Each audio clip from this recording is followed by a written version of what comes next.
I'm Ryan Davis, and you're listening to the Matt Balaker podcast.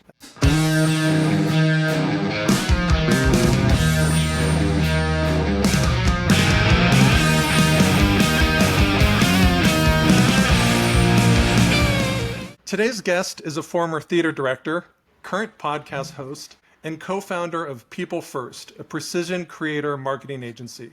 Please welcome Ryan Davis to the program. How you doing, Ryan? I'm doing good. It's nice to see you. It's nice to see you. And I know on LinkedIn, you have probably the best looking fedora out of any of my contacts. And now you're rocking a more traditional cap. Is that part of your style or where does that come from? I loved that. That's a Panama hat that I bought in Panama, and I wore it on that vacation every single day for 2 weeks. And it got kind of like destroyed in the trip back. But I do love that hat. Well, the hat might be destroyed, Ryan, but the memories endure from your Panama trip. Were you surfing there, or what brought you to Panama? We went to a surfing town, but more just sort of hanging out and reading. We went to the canal, which was incredible. It's a cool country. It's a strange country, but it's a cool one. It's on my bucket list. My sister-in-law went there recently, and I have to in the future. But I want to learn a little bit more about your background, Ryan. You're doing so many cool kind of disparate things right now, but usually those are the most interesting people. Where did you grow up, Ryan? I grew up on the eastern shore of Maryland, a little town called Salisbury, which is best known for being the headquarters for Purdue Chicken. So when I was a kid, everything was sponsored by Purdue Chicken. You played on the Purdue Chicken baseball team. You went to the Purdue Chicken theater, all that stuff. And I grew up there. I lived there until I was 18. And when I graduated from high school, I moved to New York City in 2000. So you moved from Maryland to the big city, but we've had a few guests from the great state of Maryland, Ryan, and I asked them the question I'll ask you. What makes a good crab cake, in your opinion? No, I think it should be really crabby. When you leave Maryland and you get some crab cakes, it's a lot more bread than it is crab. I'm a heavy on the crab side. And, it's funny because you'll go live very close to a town called Ocean City. It's where my mom lives, where, it's like 20 minutes from Salisbury, big beach town on the Atlantic coast. And you can get a incredible crab cake for like $12. And then, you go to New York and you get these small little pathetic crab cakes for like $35 that are mostly bread. So I've learned not to order a crab cake, outside of Maryland or Virginia. Yeah. Listen to Ryan, folks. If they're heavy on the breadcrumbs, it's not a legit crab cake. So you were born, raised in Maryland. You moved to New York. What were your first impressions of New York City, Ryan? Well, I loved New York as a kid. Went for the first time probably when I was like 10 to see a Broadway show, and I became obsessed with New York. And people used to ask me like, "What do you want to be when you grow up?" And I was like, "A New Yorker." They're like, "No, but that's not." That's not a thing. And I'm like, well, I'll figure it out when I get to New York. But soon enough, my love for theater kind of became one of the most important things in my life. And New York is obviously the city in the world for theater. So it all made sense when I moved there in 2000. So I was there around the same time interning at Conan O'Brien. And awesome. My brother's girlfriend, who's now his wife of 20 plus years, was a theater director. And she'd always say, Broadway's great, but the real theater is Off-Broadway. What's your take as a former insider? Yeah, I mean, when a show makes it to Broadway, it's taken years, so much work, so much effort, and some of them are amazing and some of them are not. But I do think the more challenging, interesting theaters is happening off-Broadway or off-Broadway even. So the difference is like off-Broadway theaters are like 100 to 500 seats, and they still have, they can have budgets these days in the millions because how expensive shows have gotten. But off-Broadway, those can be like 20 or 30 seats, and you're paying $5, and you're seeing a bunch of people who have no credits yet. And I spent a lot of years doing that kind of theater, and some years doing the slightly more upscale theater. But the community in New York, the theater community, is very connected. So like you can go see a show with 30 seats, and there might be a Tony Award-winning director sitting next to you because everybody's trying to figure out what's going to be hot next, what's sort of thing. Well, I'm happy to hear that. I mean, did a fair amount of stand-up comedy in New York, and to your point, Ryan, I thought the community was very connected. So I'm glad to see that it extends to Yeah. the theater folks as well. I took stand-up classes with my longtime friend Rick Crome, who is a New York City stand-up, been for years, at the Comedy Cellar. And it was a 6-week class, and I got to do 2 shows at the Comedy Cellar, 2 5-minute sets at like the 4:30 p.m. first opening. And boy, Matt, did I bomb those sets. I'm so glad that it was only people there at 4:30. But stand-up comedy is really hard because to be funny and charismatic and like a podcast or a presentation format is one thing, but when people expect you to be funny, when the whole thing is like you have to be funny, the stakes are just really. Ooh, I was bad at it. Oh, it's a different animal, but you had 2 sets at the world famous Comedy Cellar, Yeah. so I think you're in the top. I got a good profile quartile. picture out of that. You got a good profile picture, but you obviously didn't stay. You're a theater lover, but you didn't stay in it professionally. How did your career change? Well, it's actually sort of funny. I was always sort of like an internet nerd, and then I worked in tech support at my local internet service provider. I ran Quake nights at my local internet cyber cafe where everybody would bring their big computers and sit them in a circle and play Quake till 4 a.m. and I would make smoothies. It was very exciting. So when I moved to New York, the Iraq War was kind of about to happen.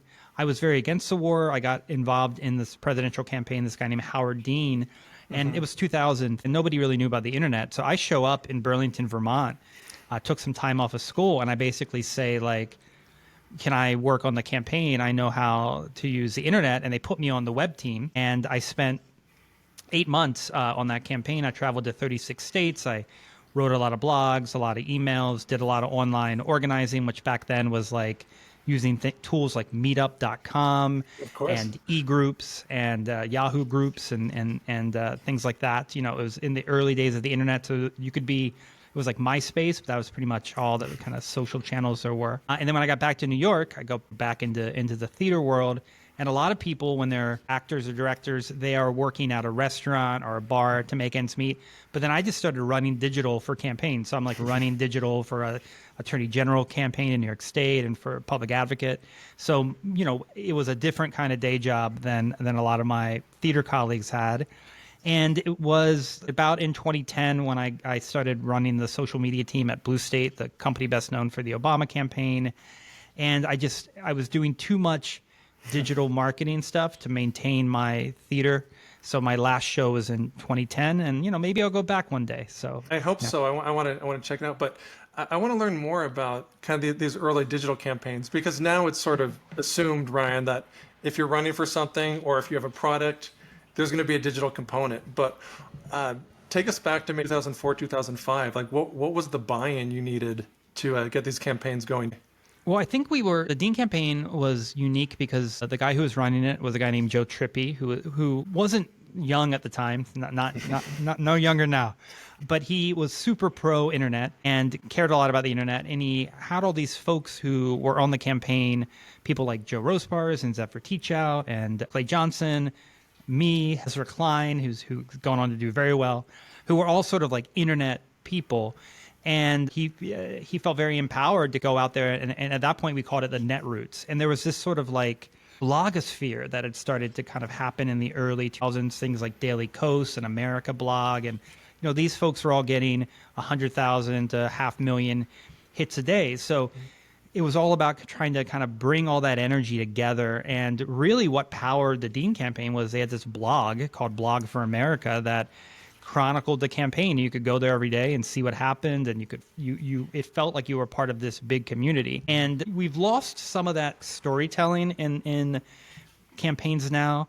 I think if you look at like the presidential that we just had, both campaigns use the internet a lot, but they didn't really use it to tell sort of a long campaign narrative. It's a lot more about like getting quick hits, getting money, and less sort of like developing a story and a relationship. And I think, I would urge campaigns to sort of go back to that. And I think what's really interesting right now to kind of bring it full circle is you have a handful of influencers, creators, who are now running for office in the 2026 cycle, and they are announcing their creators. Like their announcement videos are them sitting in front of their microphone like this, talking to their audience. And I think we're going to start to see these like digital natives. Like people talked about AOC, like she's a digital native, kind of. She's younger than me, but it's not the same as like being on social media in high school. And I think we're going to have a whole new kind of breed of politician that's going to run these campaigns in a different way.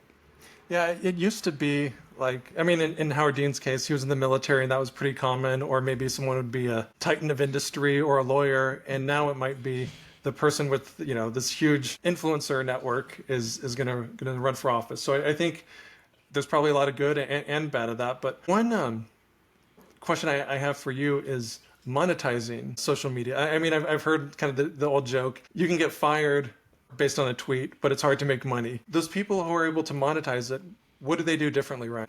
I think that's a great question. I think years ago it was harder to make money from social content because brands and organizations didn't know sort of how powerful this kind of authentic user-generated content could be. But now, if you're a smaller creator, even if you just have a few thousand followers, you can go to a creator community like we have at People First and join that, and you can find campaigns that are fit. So I do think that that's been a change. Now, getting people, we're in a whole other model now where we've got things like Substack and Beehive and Patreon, right? Where you can pay me $5 a month to get my access to my podcast. And I think with all those services, you've probably got the top 5% of content creators that are making some money, and everybody else is maybe making a little bit of money, but not making bank. So I do think it's, there's always been sort of a tail of people who figure out the internet, they make a lot of money, and then this long tail of the folks who are making all the content but are not making money off of it. And, I have a travel podcast I've had for 5 years. We have 200 episodes. We get about 15,000 downloads episode, which puts us in the top, 3 or 4% of podcasts. And we've made $0 doing this. We get offered really crappy free stuff sometimes that we do not take. Well, at least it's crappy. Yeah. We haven't been offered like a trip to Maui or something, which we would take in a heartbeat. But we, so why do we do it? We do it because we love it. We do it because we travel. It's a good way for us to, maintain a relationship and see each other a lot. But it's definitely not for the money that we do it. No, I'm with you. As a podcaster myself, ready and willing to take a free trip to Maui, but we do it for the love. Can you tell us a little bit more about People First? Because I'm a little bit familiar with it, but what's the genesis? How did it begin? Sure. So we started right before the pandemic, before the 2020 election. There was nobody doing politics and influencer. And my co-founder, Curtis Hoagland, and I came from the politics advocacy side. He came from the commercial side. So we said, let's set up an agency that does influencer for democratic politics. Then COVID happened and we immediately pivoted into public health. So we did a lot of, pro-vaccination work and pro-mask wearing work and stuff like that. And now, basically 5.5 years into the company, we're a real mix of social impact, which is politics and public health and advocacy, straight up commercial work, pharmaceutical work, et cetera. Basically any influencer marketing that's hard. So if you're not looking for just a beautiful person who lives in New York or LA, if you want somebody more specific to do some B2B stuff for you or to do something, where you require like a different audience, like that's what we're the best at, that precision organizing. So if you're looking for more than a pretty face, go to People First. Yeah, we have pretty faces too, but yeah. It sounds like you had a kind of one scope when the company started, and then it morphed, it changed. Was that change purposeful or organic? Well, I think the politics to public health was just, that's where the market was at that point. Like people needed to get that information out. And so we started doing that. And I think when you work in politics, you have a business that has a great year, a bad year, a great year, a bad year, right? It's on that midterm cycle. And for us to have stability, to maintain our technology and maintain a staff, we need to have clients that are outside of that cycle. So it was strategic to grow out the organizations we work with, while working with groups that we still feel value aligned with. So like, we're not going to work with an oil company or a gun manufacturer, but we'll work with like a fast food company. Mm-hmm. So that's what we're doing. Nice. Well, one of your collaborations was with Alicia Keys. What's the story there? Yeah, so Alicia Keys was actually, I worked with her at an agency I started about 10 years ago called Bushwick Digital, and great agency, does a lot of branding and website work. And we were working with Alicia Keys, philanthropic advisor. She wanted to get involved in criminal justice reform. And we came up with this really fun idea. Paul Ryan was the Speaker of the House at the time. And we basically had Alicia make a direct-to-camera video telling Paul that she would go out on a date with him if he brought criminal justice reform to the floor. And it was around Valentine's Day, so we had all of her fans send him Valentines. So we got 200,000 Valentines, and it was campaign got a ton of publicity. Even the congressman responded to it and said, "Well, I would love to go out with Alicia. I don't think it's going to work right now."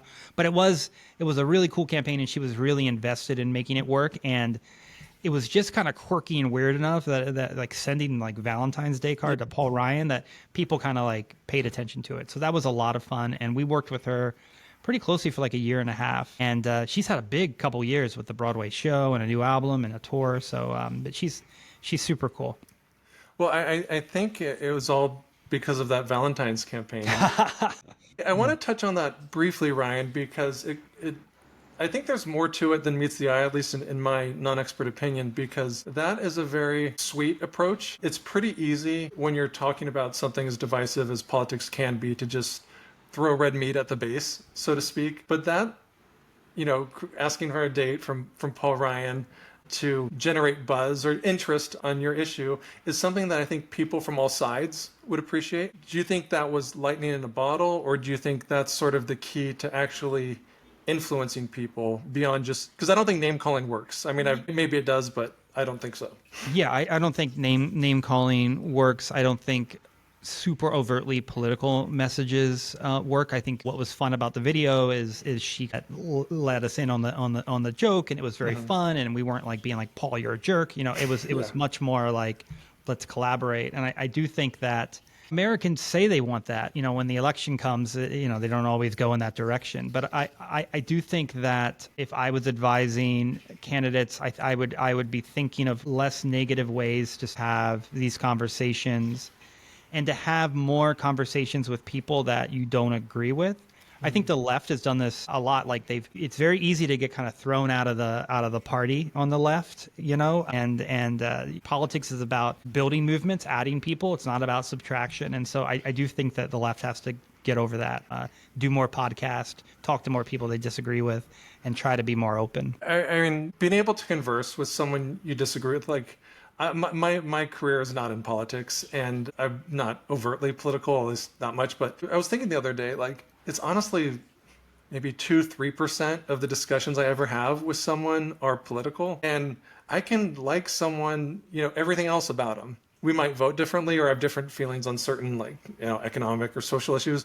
But I don't know, what you said really hit home. It's like there's so much in common. And if you can just recognize, okay, I might disagree on XYZ issue, but let's meet somewhere first.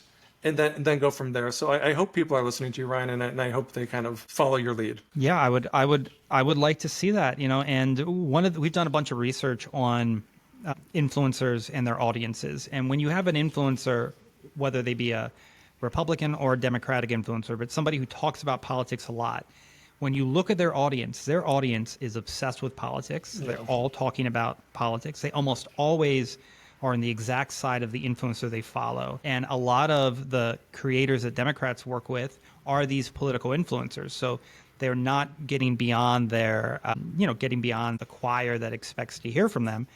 And then when you look at a non-political influencer, somebody who talks about travel or woodworking or whatever, their audiences are completely different. They almost never talk about politics. They talk about family life and birthdays and vacations and just like normal stuff. And until we are like in the normal stuff conversations, we're just like talking to people who already agree with us. So like not only is it good for the country for people to talk to each other, it's bad politics if you're not talking to people who disagree with you. Hey, let's get back to normal stuff. One saying I like is we all want to change someone's mind but our own. What causes people to change their minds? I think that's a big question. I think changing your mind it depends, right? So somebody is entirely made up. If they're a 10 on an issue or an idea, you're not going to be able to change their mind. But most people are not 10s. Most people are in a 6 or a 7 about an issue. And we find it's really effective when we approach people and we talk about why the issue matters from a human perspective. So not, let's talk about climate change, but let's talk about the flooding that happened at my home in Missouri or the fires in Los Angeles and how that affected me as a person and what that means in the bigger picture. And I think you can do that with pretty much any issue. You can bring it down to people and remind people like what the actual stakes are. So I think that's one way you can change people's mind. I also think like people's minds get changed if they're in a group where the dynamic changes relatively quickly. And so that's one of the things that you do in marketing is you create these groups and hopefully you're persuading people by the amount of conversation they're seeing about an issue. We find that people react better to creators in their in-group. So, I'm going to be a better messenger to youngish, middle-aged white guys who work in digital than I am talking to Southern single mothers. I'm not going to have like not going to make sense as a messenger there. But you can recruit a bunch of women who are Southern and single mothers to talk to folks in their community. So I think that those are some different ways you can kind of push persuasion. Yeah, authenticity is important. I know you're also a mentor to startups, and you've worked with college students. How did that start, Ryan? Yeah, that's actually a really fun story. I had an awesome job working for a Silicon Valley CEO named Michael Baum.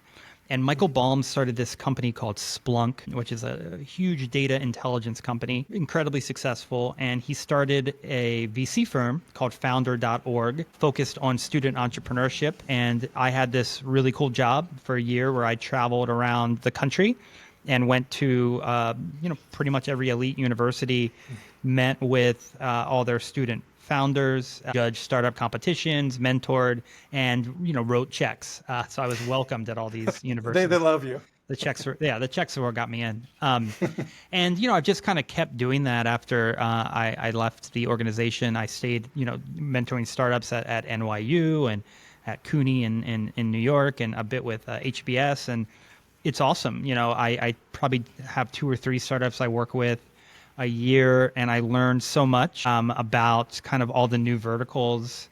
I've had AI music companies, and I worked with a company that was figuring out how to sell advertising on the backs of Uber Eats drivers, and just all sorts of like interesting stuff. And I love meeting the founders, and even if their first company doesn't take off, these folks are gonna have amazing careers. So I keep up with them and try to add value where I can. And I'm on the board of a couple startups as well. I love startups, and I run an agency, but where I see myself in a few years is definitely more of a SaaS guy. He's a SaaS guy who loves startups, folks. What are some of the pitches that stand out the most to you, Ryan? I always like really fall for the big medical ideas because I don't have enough science to know how real they are. So when I'm getting pitched by a PhD in biotech and they're telling me how they're going to eliminate sepsis, and I'm just like, this is incredible. I have no way of knowing if this is real, but it seems worth like a $10,000 bet, so, and that's the kind of bets we made on those companies at the time. So I loved all the biotech. I could only get it so far before I had to hand it over to somebody who could really do their due diligence. But some of those pitches, some of the early pitches I saw kind of with drones before they were really a thing, like, is this really going to work? And now they have drones doing the LiDAR exactly as these kids 10 years ago were like, this is going to be the thing. So yeah, it's a good way. If you're seeing what 21-year-olds are pitching, you kind of know what's going to be happening in 5 years. Yeah, it's sort of your canary in the coal mine. Yeah. Are there any you saw that have blown up, or that you're like, wow, this can change the world? Yeah, there's a company that came out of the program called Rapid SOS that have been working to rebuild a very antiquated 911 structure in the U.S. So when you call, the folks will know exactly where you are and be able to have 100% uptime, things like that. They've become a huge company. Another company called IC, which is they were just like young folks from Europe, and they didn't have any real connections in the space industry, and now they're a real space startup. They have incredible amount of satellites, so they do all sorts of things like tracking how ships are moving and stuff, to kind of like make make our shipping more efficient. And so there's a lot of companies that came out of there that have done really well. And it's still around. It's changed from founder.org to the Yope Foundation, and they're focused more on social impact startups. But it's a if you have any students or listening to this, they could write you a check for your startup. So check it out. I think hundreds of millions of students are listening, Ryan. Good. Maybe in the billions. And This is on Twitch, right? yeah. What advice do you have for people in startups? Pick a good co-founder. Pick a co-founder who bounces out your talents. If you're business sales, find a technical. If you're a technical person, for God's sakes, find somebody who is a great communicator, who can have those conversations. Don't take money too early. Make sure you feel really good about where you are before you go out and raise money. I think a mistake I see is that folks will raise money too quickly and not have the right partners and be struggling to figure out how they're going to spend this money that they raised, and then they want to pivot, and then they have to have a big discussion with their investors. So, I think as much as you can early on kind of bootstrap, get an MVP that works, I think that's still sort of the lean way to go. And now with all these AI tools, it really means, we're going to have billion-dollar companies that have 3 employees. That's coming. And it's an interesting time to be in startups, because now when you're building a startup from the very beginning, it's like, instead of like, how do I hire this and this, it's like, can I automate this with LLM, or do I need to hire? So I think you're going to see hiring slow while companies like scale a lot more thoughtfully, because you just don't need as many people to do some of the stuff.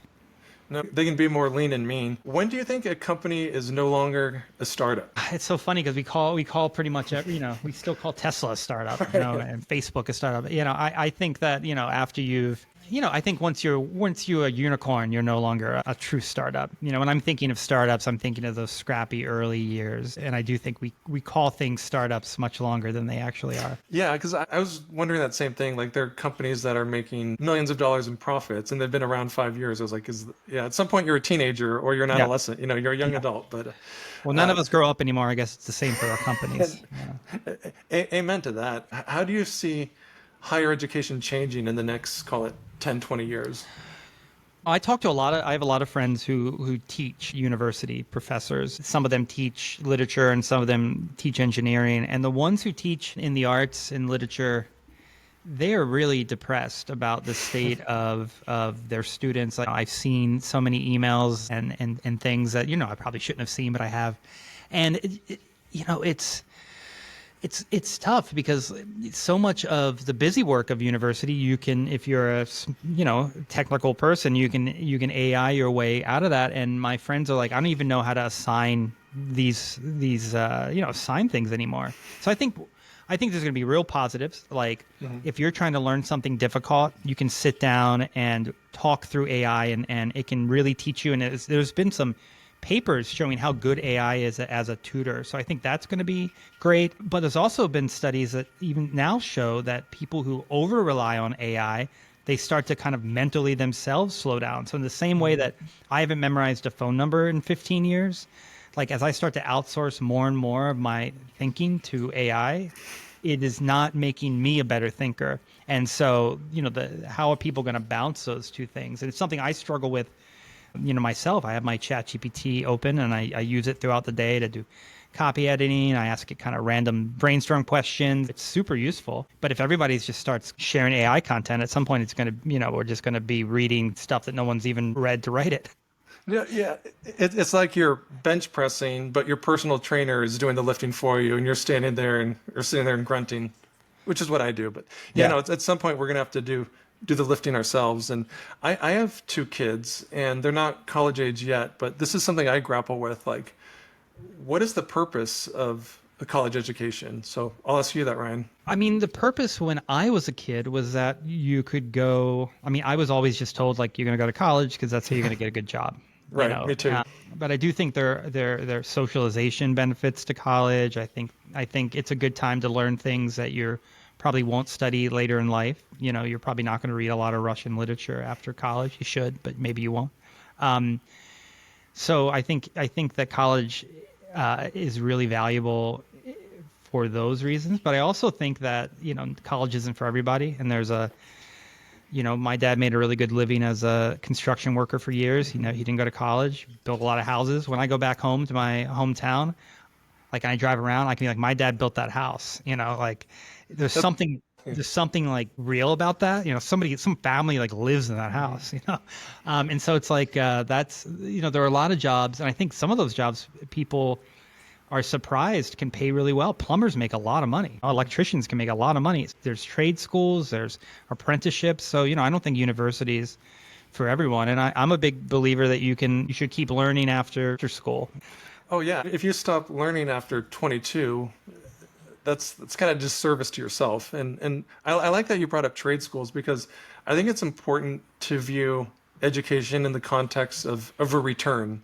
And I think there's going to be some, is it worth $100,000 a year? Is it worth $50,000 a year? Probably at $1 million a year, it's not worth it. But we're able to learn beyond a university setting.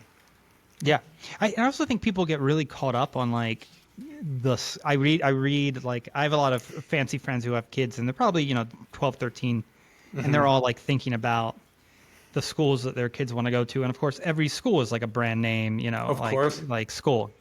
But you can go to a state school and have a perfectly fine career, so some kind of artificial buildup of Harvard's an amazing school, but you can get a great degree from a bunch of schools that are not Harvard. So we put a lot of pressure on these kids, and I think you can get a cheaper education that's going to give you a ticket to a good career. It's really about the people you meet, right? Like, and building those relationships, and you can do that anywhere. And with the internet, you're not just meeting people like it used to be. You would graduate, you go to college, you'd meet your future fiance, you'd meet you get a job, and you'd work that job for 40 years, and that would be, we live in a much different world now. So you'd get a gold watch and retire and be happy with it. Damn it. Yeah, I think what you're saying is like, you can build a network in college, but you can also build it out. Yeah, and you shouldn't just be building it in college. You should be. When I was in college, I was doing theater and politics, and so when I left, I had like a really good network, not just from my school, but from all over the city. Cities are great places to meet people, though. Oh, for sure. And circling back a bit, I mean, now that you mentioned, I think the point of higher education, at least at elite university, are for the parents to be able to brag to their friends that their child got accepted to Brown or so-and-so, and then it's like a Hermes handbag. Yeah. You've had a very eclectic, diverse career. What has surprised you the most about your career? Well, I always assumed that if I wasn't a famous director, I would work in technology. And in eighth grade, and my eighth grade yearbook, it had, what am I going to be when I grow up? And I said, I still remember it because I think it's so funny, a computer programmer at Sun Microsystems or Netscape. Obviously, Netscape is not a place I'd want to go at this point. But I found out in high school I wasn't a great programmer, which I think a lot of people find out. Elon and Bill Gates. I found out too, yeah. So that didn't happen. Once I got into JavaScript, I was like, I'm not going to do this all day. It's not going to happen. So yeah, I think what surprised me is how I turned social media into a career. And that wasn't obvious in 2004. I wasn't sitting there as a 21-year-old in the campaign being like, oh, I can build out a digital marketing career, because that wasn't like a thing in 2004. And I didn't jump on it right away. I was sort of slow and coming to it full time. But that's been interesting. And I think I like being 42. I turned 43 tomorrow. I like being in my early 40s. Thank you. Early 40s, what I think is going to be the biggest change since the mid 2000s, basically since the mobile phone and social media come out in the mid late 2000s. AI is as big, if not bigger, a structural change to how we do business. And we're going to, in 5 years, things are going to look so much different. And I think it's going to be interesting to lead digital organizations in this time. Yeah, leading digital organizations I can't think of a more exciting career path. Maybe in theater, but outside of that. Conan's got a good career path. He's not a bad mentor. I was just, I listen to the podcast, and they're just, The one with him and John Mulaney that came out this week was so funny. I laughed. People looked at me like I was crazy. I'm like walking around the streets just laughing. They have such a good rapport. Yeah, if I had to come back as someone, Conan would be pretty high on my list. Yeah. I'm not complaining with the hand I was dealt, but he's not a bad one. What have you done professionally, Ryan, that you're most proud of? Most proud of, in my theater career, I created this musical called White Noise, which was really ahead of its time. And it was about a pair of white supremacist teen pop stars and their rise to power in America. And it was full of all these really fun pop songs that if you really listen to the lyrics were horrible. And it was really fun to do, and it made a big splash in the indie scene in New York. And we did like Good Morning America and Primetime Live. It was really controversial, the show was, and people, when a song would end, they'd want to clap because it was so beautiful, but they don't want to clap because it's like a horrible song, and like it created a lot of like feelings in the audience that was really fun. And then it ended up getting bought by Whoopi Goldberg and paid for my first big European trip as a mid-20 something. So that was really fun, and I've always been proud of that. Really proud of the work I did for marriage equality at Blue State in 2012 and through an organization called The Four. That was not something I think marriage equality was going to happen, but with all the campaigning, I think we were able to make it happen, make it a reality sooner. And then I think, a lot faster than people expected, but go ahead. And then I think building people first, and the fact that I have such a young, exciting team, and a lot of the ways that we create our sort of senior leadership is we had people start in this fellowship, and over the years they've worked their way up. So, my number two on the influencer side and on the biz dev side both started 4.5 years ago at the very bottom rung and have worked their way up. And I think that's just, if you can do it, that's just the best way to hire. Like to hire internally, to have people who care about your values, they know the company, and to skill build. And not enough startups have the time to do that. And I made a real effort early on to be like, identify talent and keep that talent and turn them into people who know everything about how the company works. And it's been a big success for us. So that's been something I've definitely been proud of.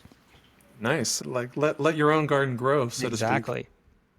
What are you most optimistic about? Man, optimistic. I am optimistic about these next couple years. We'll see, but I am optimistic about the future of healthcare. I think there's really exciting things happening when it comes to the treatment of things like cancer. There's been amazing mRNA vaccine that they've been testing on pancreatic cancer that looks like it's going to be a real success. And I think we're entering this new age of human discovery. If we humans can just get along long enough to let it happen, I think we can get past this sort of like rough patch. We got to work together. I travel the world. I'm in Romania right now, and everybody is anxious about the state of the world. And we're all more alike than we are different, and we should just be working together. There aren't many species out there like us people, so we got to get along one way or another. Yeah. Yeah, definitely. Ryan Davis, I appreciate your time. Thank you for joining us today. Thank you for listening to this episode of the Matt Balaker podcast. To learn more, please check out mattbalaker.com and encourage your friends to like, subscribe, and share. Really appreciate it.